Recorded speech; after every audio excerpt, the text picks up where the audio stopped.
chamado Nova Dimensão, aconteceu algo muito triste.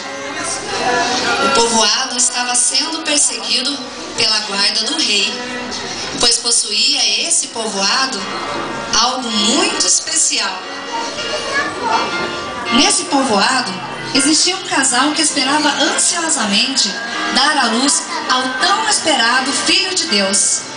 E eles fugiram e abrigaram-se em um local deserto, e onde dormiam alguns animais. Nesse local, encontraram um abrigo para que Maria desse à luz ao Filho de Deus.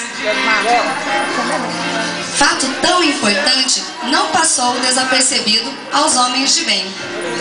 E avisados, os 3 reis magos partiram ao encontro de Maria e José e do menino que fora chamado de Jesus.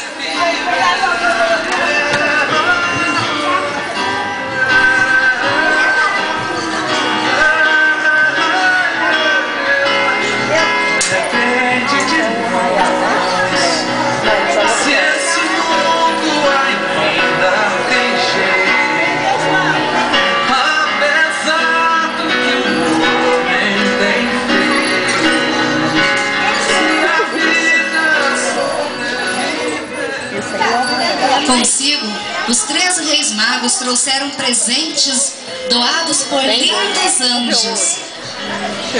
Ali o outro ali. É o Gustavo.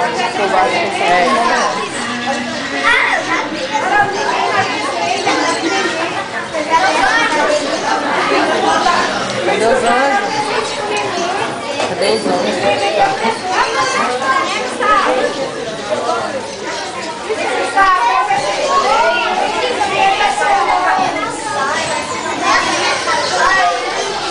Os anjinhos chegaram para abençoar os presentes trazidos pelos reis magos.